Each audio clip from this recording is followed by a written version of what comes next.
Hello everyone, this is Erik, the Asian movie enthusiast. And as I mentioned in my last video, in this Asian horror movie playlist, we've reached a point where some addendums are in order. And I have seen, a handful of Asian horror films from 1965 to 2014 after I reviewed those years in this playlist. So I thought it would be a good idea to cover some of those movies that I missed the first time around. Now, I have enough reviews to fill 3 videos, 2 of which I've already uploaded, so this will be the third in this trilogy of videos. Now, this video does have a mixed bag in terms of overall quality for these films, but there are a few that I think are strongly recommendable and are the creme de la creme of the bunch. And with this video, we are approaching 800 Asian horror movies that have been reviewed or covered in this playlist on this YouTube channel. We're at like 785 are my notes right here, so somewhere around there. So if you're interested in Asian horror movies and have not seen any of the videos that I previously uploaded, I'll include a link below to this Asian horror movie playlist. I think it gives a good kind of high-level history of the horror industry in various Asian countries, because I review them chronologically, and you'll get a bunch of movie recommendations along the way as well. And remember, all the films I discussed tonight will be listed in the description box below. So let's get started here. The first film, is called Chanthaly from 2012. It's a Laotian horror drama. This is from Laos. A young woman lives with her father, but is rarely allowed outside of the property due to a heart condition, the same condition that caused her mother's death at childbirth. This sickly young woman experiences visions of her dead mother. She struggles to determine if the apparition is simply a side effect of her daily medication, or if her mother is actually reaching out to her from beyond the grave.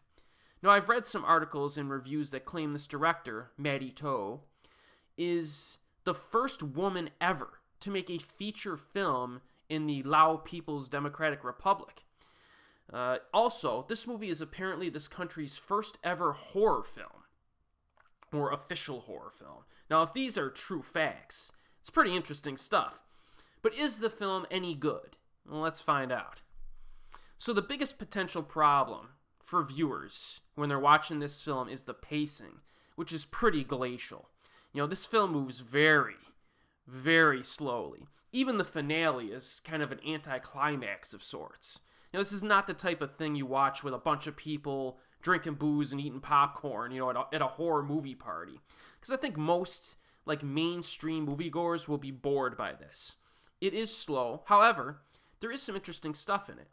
Now, the opening scene, I think, is maybe a little bit clunky, in my opinion. It feels a little bit over-edited and rather abrupt, which kind of minimizes the impact of that scene. It should have kind of a big impact on you. But things get into rhythm after that. There is some friction between our protagonist and her father because he consistently tells her that her mother died at childbirth, even though the girl remembers certain things about her mother when she was young. So if she remembers her mom when she was like a little toddler, she's obviously thinking her dad is lying to her. Also, she's never allowed to leave this house without supervision, which is kind of excessively protective on her father's part, considering this girl is over 20 years old. The situation's kind of unacceptable, and she's basically a prisoner in her own home. So there is sufficient dramatic conflict because of this situation.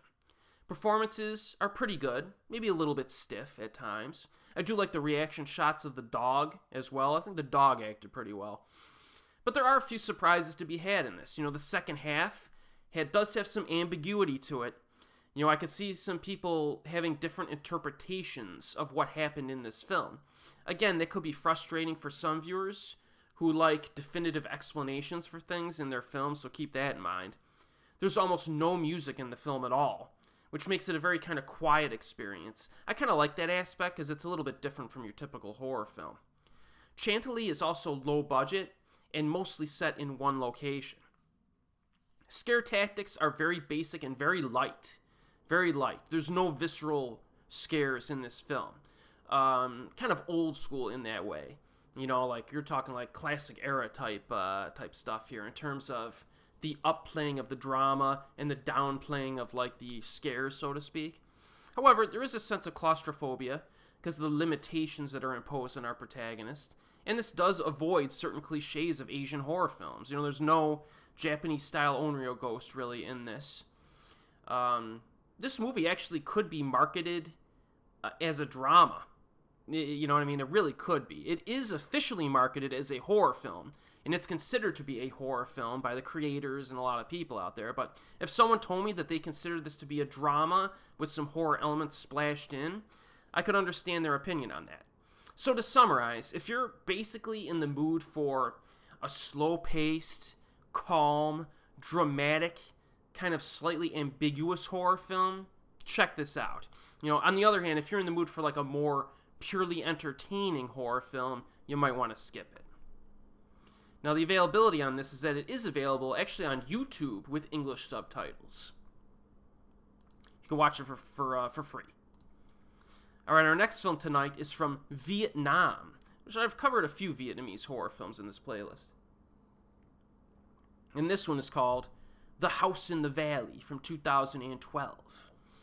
Until they lose their baby to a miscarriage, a young couple were happily settling into their new life in their spacious home.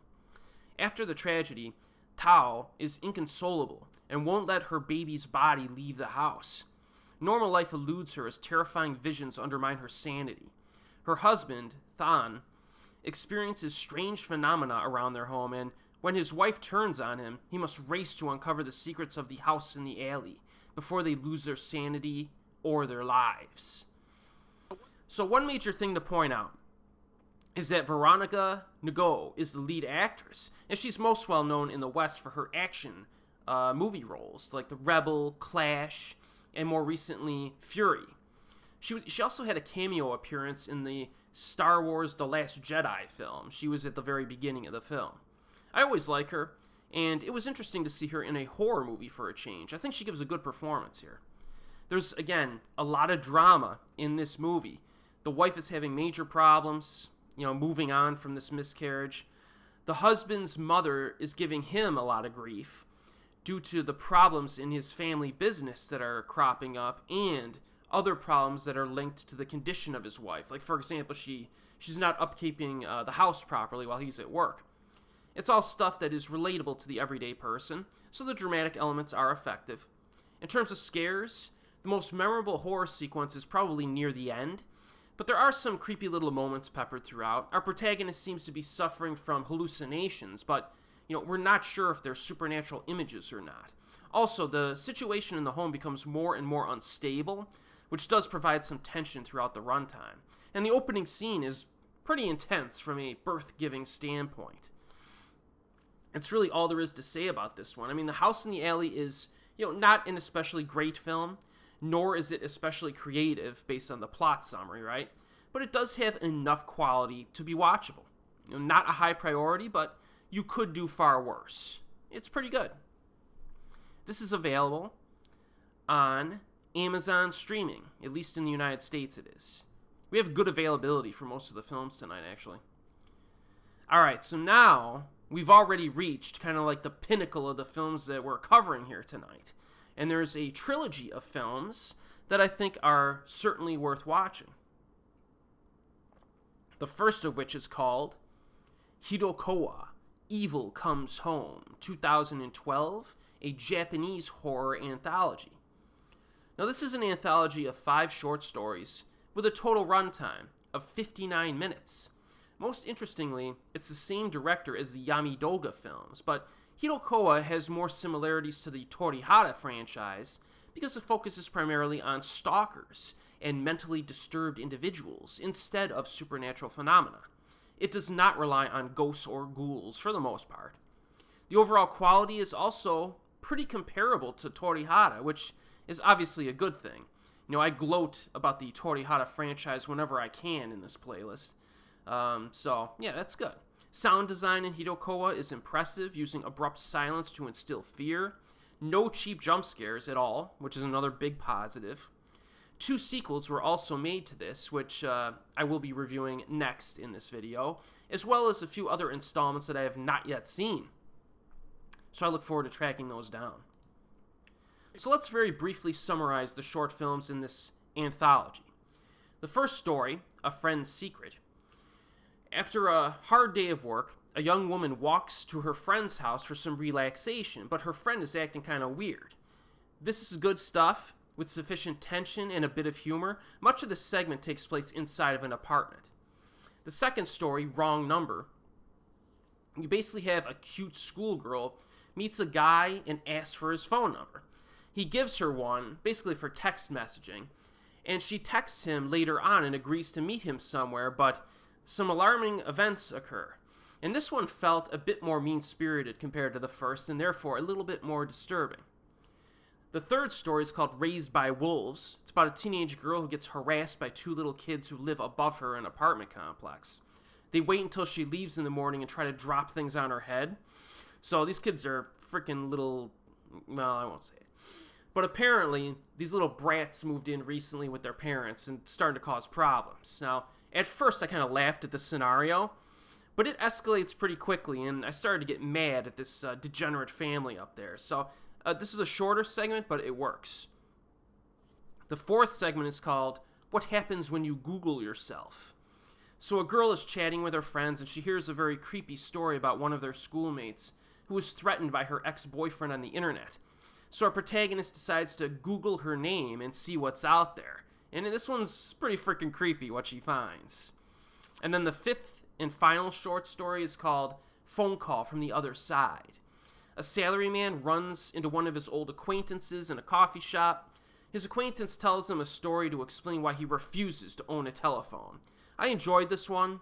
I found the ultimate reveal to be kind of blackly humorous. This is definitely the lightest segment of the bunch here, but it is kind of interesting and a little bit different.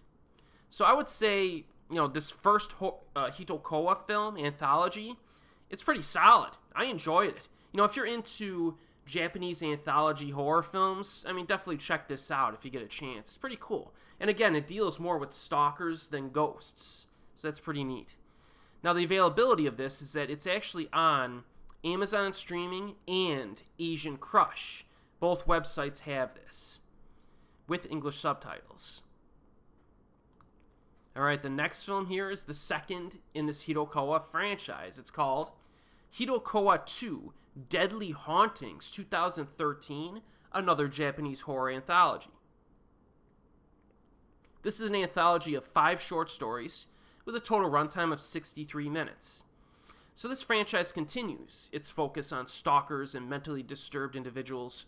So the English title of Deadly Hauntings is extremely misleading. Probably a good marketing move considering how many people erroneously believe that all Japanese horror films have ghost girls in them. And we all know that's not true, so at least people who have followed this playlist.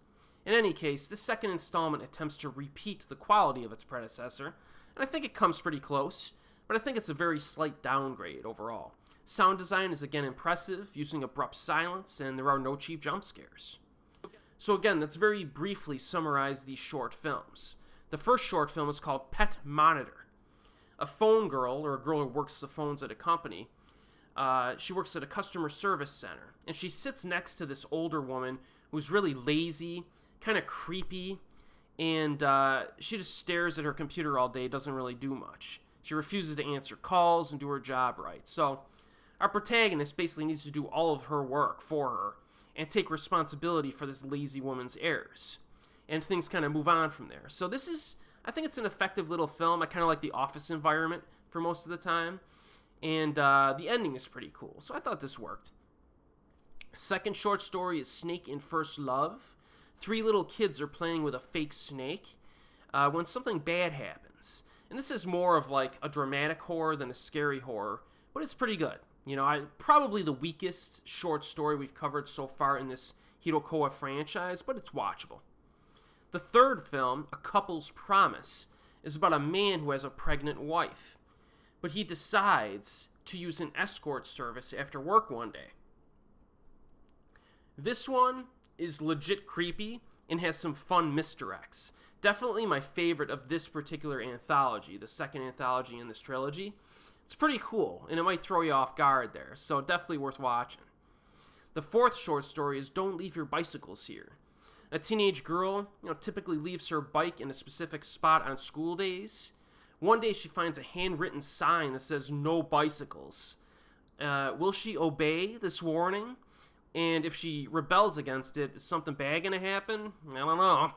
So in this one, there's kind of a sense of paranoia because she's not sure who's putting these notes up where she leaves her bike every day.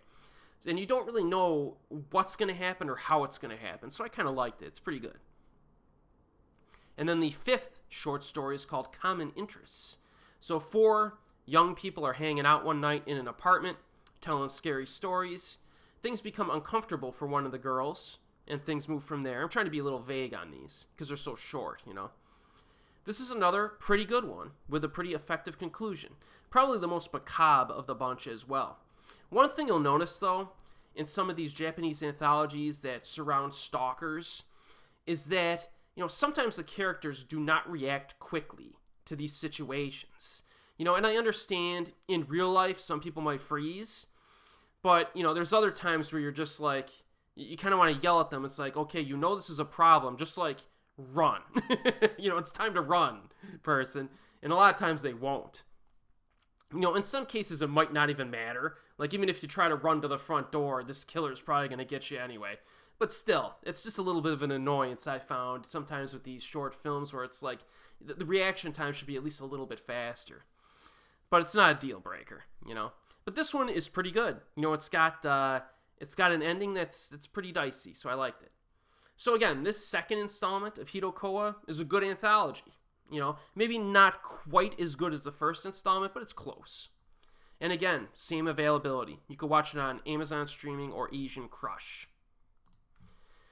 And then we have the final film of this trilogy, Hitokowa 3, The Killing Hour, 2013, a Japanese horror anthology.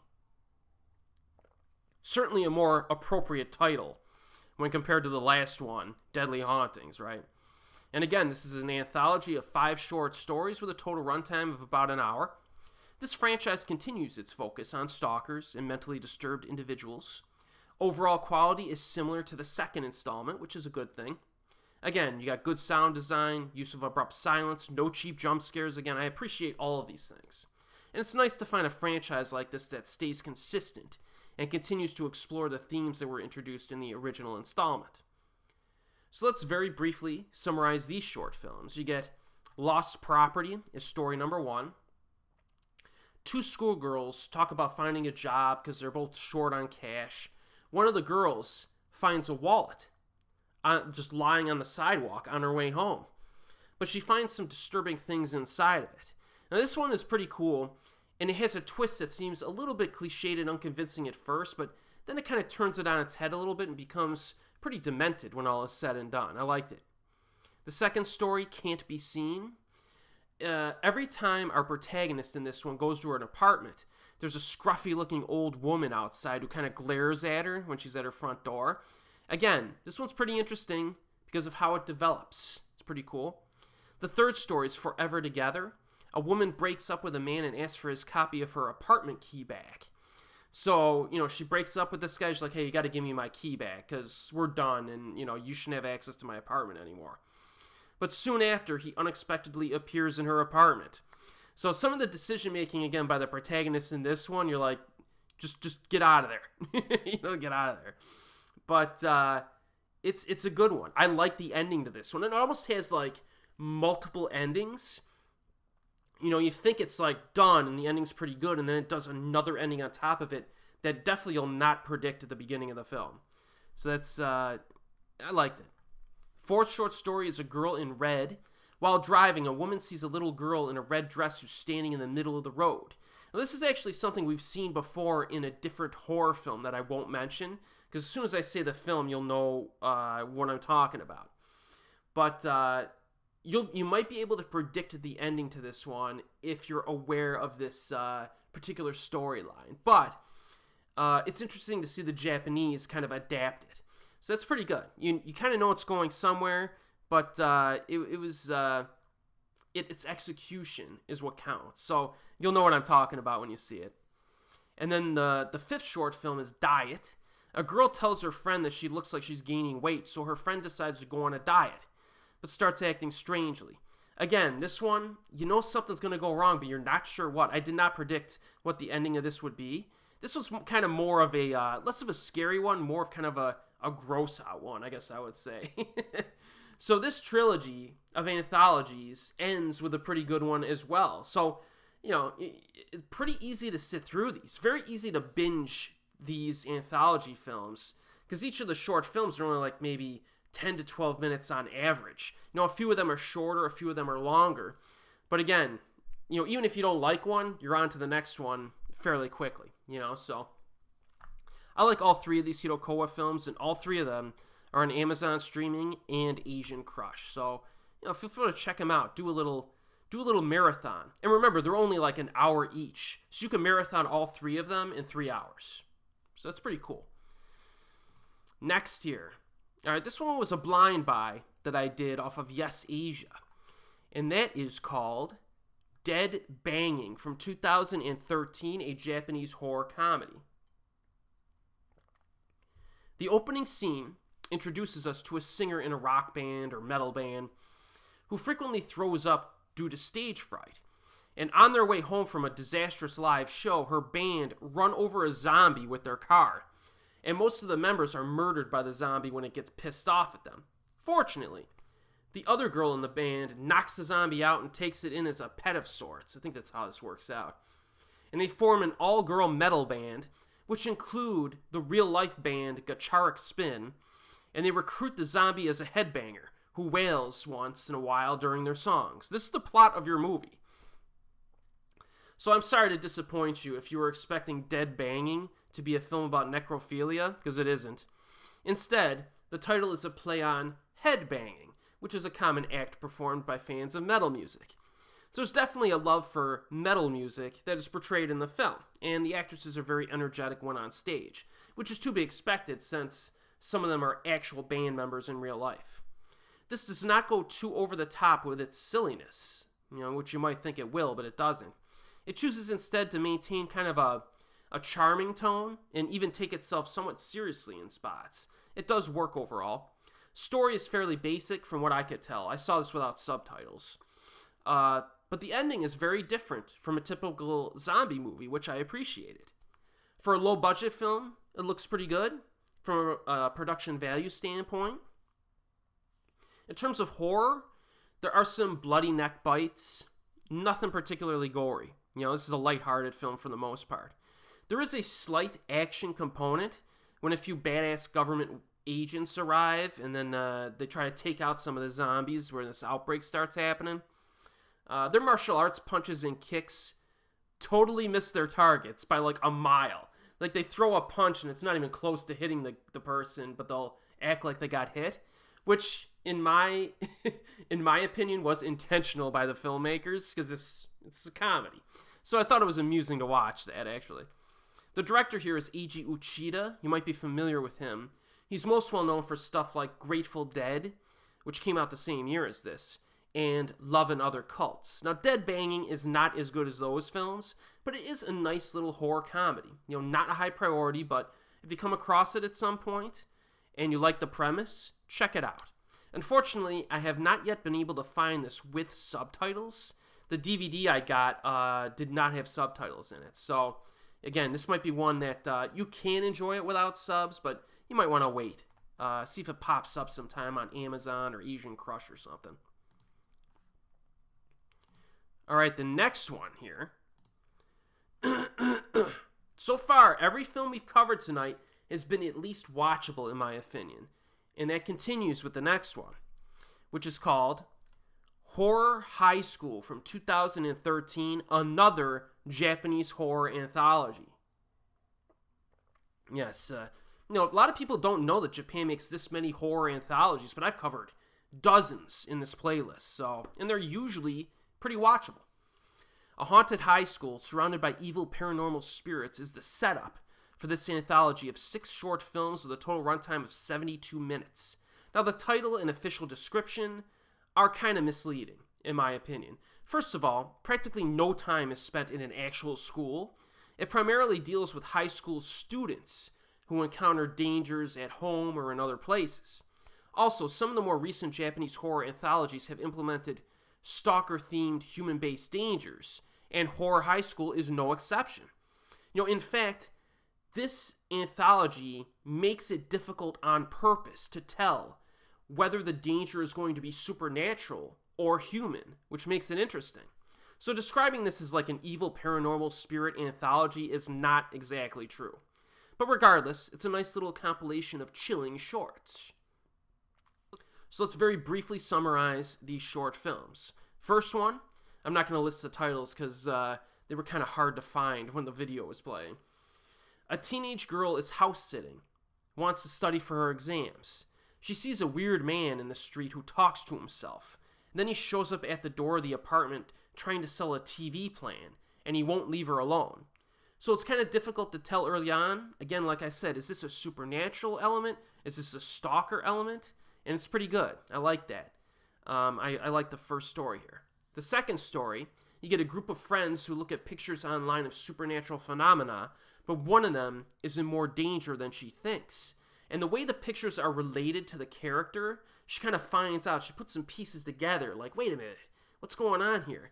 That element to this short is what makes it interesting and kind of creepy. The third film, short film, is about a girl who is very reserved, generally dislikes interacting with others. She befriends another girl online and meets her in person, but a little kid in the neighborhood sees them and he's scared of her new friend for some reason. So this one is pretty interesting because you're like, oh, this could be a stalker element, but is it? You know what I mean? And perhaps it's a little bit unrealistic at times, but it's a pretty solid short film, and it's kind of disturbing at times as well. Definitely the highlight of this anthology. It does have the longest runtime of all the shorts as well by a significant margin, so it helps that the strongest short film has the longest runtime, but I liked it. Fourth short story, a girl wakes up in the middle of the night, and that's all I'm telling you. Very short, it's only like 3 minutes long, this short film. A little bit odd, but kind of amusing. Probably one of the weakest, though, of this anthology. The fifth short story is a schoolgirl tells her friend that her boss has asked her out on dates and has stalked her on occasion. Kind of plays it off as no big deal. Meanwhile, her friend notices a woman peeping at her from an apartment across the street. So both of these girls are dealing with some weird folk here. And then it moves from there. Another pretty good installment. It's kind of, I'm not going to tell anymore. It's so hard to talk about these without spoiling them or giving too much info. But it was good. And then the sixth short film is, after her parents go away for a month, a girl is left alone to tend to her home. Pretty good one. Again, you're not sure where the danger's coming from at the start of the story. It's engaging and a little bit unpredictable. So again, this Horror High School is actually pretty good. It's another Japanese horror anthology that very easy to sit through. You could binge through it. It's only 72 minutes long. And this one is a little bit different. A lot of times you could be like, you look at Tales of Terror from Tokyo. That's like all supernatural mostly. Then you have like Torihara and Hitokowa. Or Hoakawa. What the hell was it called? It's Hitokowa. That's a difficult title to remember. Those are stalkers. And now you get Horror High School. It's like right in the middle. It's like, well, is it going to be supernatural or stalker? And you don't know. Each short story. So it has that little extra dynamic to it. So that's why I liked it, really. The availability of Horror High School, it is on Amazon streaming or Asian Crush with subtitles. Very good availability for these films tonight. I'm really surprised, actually. All right, can we continue our streak of films that are at least watchable? Can we continue it? No, we can't.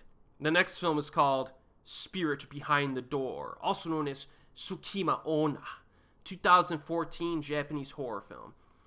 A disturbing urban legend involving a sinister woman's evil powers is the basis for this Japanese horror tale.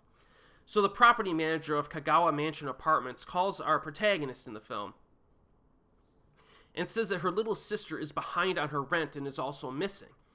So our protagonist travels to visit her and see what's going on.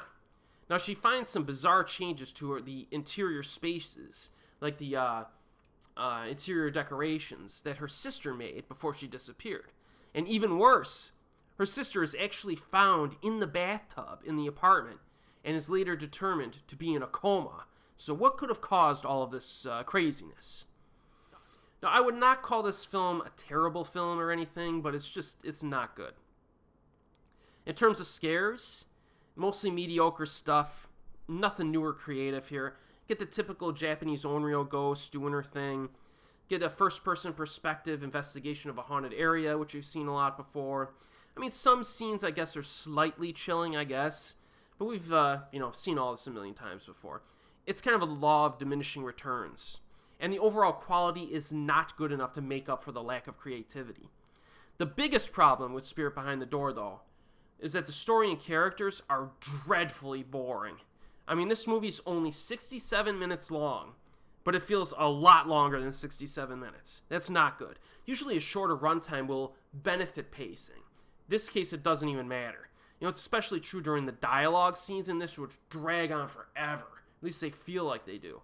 So no, not good. It's kind of a lower budget production. Sound design is pretty good at times. The premise, when you get into it, the premise did have potential, but things just didn't come together here. Also, Dark Tales of Japan, that anthology, which isn't all that great either, had a short film with a similar premise, and it's actually done better in that anthology. So, I do not recommend Spirit Behind the Door. It's just not good. But it is available on Amazon streaming with subtitles. All right, the next one is another blind buy that I did, and it's from South Korea. I saw this listed on Yes Asia for years, and it took me a while to just finally, pull the trigger and do a blind buy. And that is called Navigation from 2014. 3 friends are members of a movie club named Blue Star. To film a movie, they go on a trip without having any specific plans. The 3 friends then get lost while driving along a mountain. They come across a horrible car accident, and at the accident scene, they pick up a car navigation device. And then the 3 friends decide to follow the navigation device, which leads them to a strange, secluded place. So they run into some serious problems here. Now, this film has lively protagonists. They do some bad things, some immoral things. Like, they temporarily borrow an acquaintance's car for their little trip, which is kind of ridiculous. And then they steal a navigation device from an accident scene. So, these people are not nice people. But, for some reason, I kind of liked them anyway. And that doesn't happen very much for me.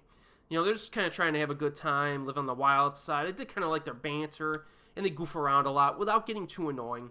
That's an accomplishment for characters like this. So, which I almost always dislike in films, but for some reason I kind of like these people. I blind bought the movie, again, on DVD a while back, and I was surprised that it's actually a found footage film. Really. But it does seem to violate that perspective at times. So for example, there's a CCTV camera just in the middle of a forest. You know what I mean? Like, I guess it could have been at that exact part of the forest where you could see the car where they park it. You know what I mean? So it kind of, invalidates or violates that first-person perspective at times, or the found footage perspective at times. Or just makes things contrived and convenient for the purposes of showing things, right? And there are times when you question, like, why are you guys still filming this? Like, when your life is in danger. But, yeah, it has those typical flaws of your basic found footage film. The opening half is a little bit slow, but the scares hit near the midpoint, and the entire second half of this movie is essentially like one really long horror sequence. So, the first half of this movie, I was like, I kind of like the characters, but it's not really hitting much on the horror element. And then the second half, I'm like, by the end of the film, I was actually kind of satisfied. There are a few creepy moments, sufficiently creepy moments here and there, along with all the chaos that erupts in the second half. And the film does a good job of maintaining that fast pace during the second half of the film. And the film in general, in total, is only 81 minutes long. So, again, I think it's pretty easy to sit through. And I did enjoy the ending. I did. So Navigation really is kind of surprisingly satisfying, in my opinion. I can see some people not liking it because of some of its flaws and kind of like the slowness of the opening half.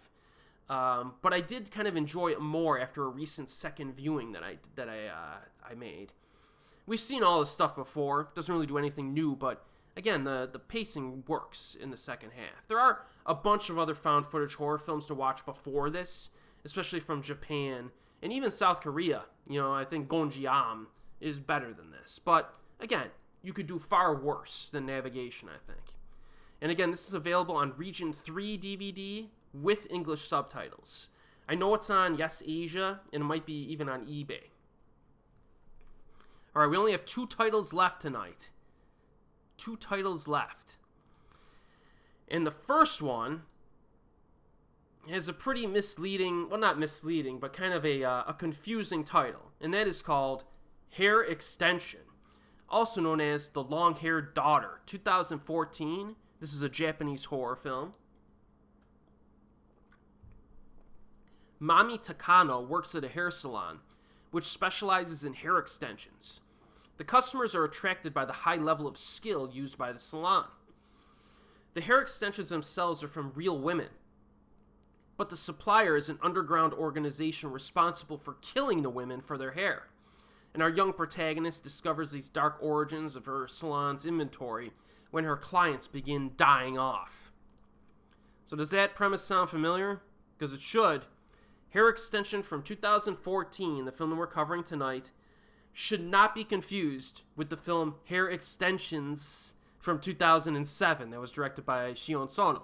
They have similar plots, similar titles, but there's a huge difference in overall quality. I mean, the 2007 film is way better than the one from 2014 that we're talking about tonight. This film, the direction is flat, acting's not very good, the lighting in this film is very poor. I mean, every single shot just looks drab and colorless. In terms of content, there's some dull filler in here, like characters cleaning stuff in the salon. Like there's scenes of our protagonist like sweeping the floor. You know what I mean? It's like it drags. And just like Spirit Behind the Door that we covered, the characters in the story are really boring. It only has a 69-minute runtime, but it feels a lot longer. Horror scenes are mostly generic and forgettable. The Onryo ghost shows up, but the set pieces are kind of lame. There is one pretty good bloody murder scene that was kind of surprising, but it's nothing special. It's not worth watching the film just for that. Score is kind of eerie at times. Overall, though, this is a pretty bad film. I mean, go watch the similarly titled and plotted film from 2007 instead. But this is actually available. Hair Extension is available on Amazon Streaming and Asian Crush. And our final film of the night. Again, pretty interesting for the director involved in this. And this is called Undead Cemetary, also known as The Zombie Graveyard, 2014, a Japanese horror film. Set in the snowy winter months in a rural area, an old man murders people and feeds them to an undead human. This is shown during the opening sequence. We then cut to our main protagonist in a nearby city. An older doctor cheats on his wife with a younger nurse from this hospital. He tries to force his wife to divorce, pointing out some things. However, the wife points out that he's having an affair, so they got problems. So how will this story of the doctor and his wife and his mistress intersect with the murdering old man in the woods? You'll have to watch it to find out. Most intriguing thing about this film is that it was directed by Daisuke Yamanochi. Now, you might be familiar with that name. He made some waves in the underground horror community a few decades ago with films like Red Room 2, and Muzan-e, also known as Celluloid Nightmares. I've reviewed all of those films previously in this playlist, but Muzan-e in particular was one that I enjoyed the most. It was like a documentary-style horror film that's very different from the typical, documentary-style horror film. I have not seen much from this director from like the past 2 decades. Maybe only like 1 or 2 more films from him. So I was really kind of excited to see Undead Cemetery, because I was expecting it to be kind of grimy and memorable in its violence, kind of like his older exploitation-style films. Unfortunately, this movie's pretty freaking underwhelming. I mean, the plot consists primarily of kind of bickering and filler material between the doctor and his wife and his mistress. There's some sex scenes thrown in. They don't really help things. It's not that engaging of a story. Even more disappointing is that Undead Cemetary is lacking an edge. It has a few death scenes and bloody corpse shots, but they're not especially impactful or graphic. The gore here is very minor, which is a big disappointment coming from this guy, given his track record. So the horror kind of falls flat alongside with the other stuff. There are a few zombies, like undead humans. They barely get any screen time, though. I do like the snowy environments that are showcased at times. The music's pretty good at times. Again, this is a shorter runtime, 72 minutes, but don't even bother. You could skip this. It's not even that easy to find. It's like there's a Region 2 DVD floating around without subtitles, and that's the only way I've been able to find it. This was one that I blind bought when I was in Japan. So this is one of those, this you could classify this as like bad blind buys or blind buy fails. But don't watch it. Don't even bother. So of the 11 films that we covered tonight, all right, I would say the Hitokowa films, all 3 of them, you can watch all those. And I would say even like Horror High School. Just watch the anthologies are definitely the highlights of this particular video. And then Navigation might not be too bad for you as well. So those would be the ones that I would kind of recommend the most. So that concludes part 3 of this Asian horror addendum video. And if any of these titles, any of them, seemed interesting to you, check them out. We've had good availability for these films tonight. And be sure to join me for my next installment in this playlist, because we will finally continue the original playlist and begin our exploration of Asian horror movies released in 2016. And I had to wait a little while because I was kind of waiting for a few movies to show up that I really want to watch, but I don't think they'll ever get released. So I'm just going to put that as like a disclaimer at the beginning of that video. The next video, I'll be like, yeah, I'm still waiting for these movies to show up, but they may never show up, on like to watch for American viewers. So I'm just going to move right on and cover the year regardless. So be sure to check that out when it hits. And as always, I will see you next time.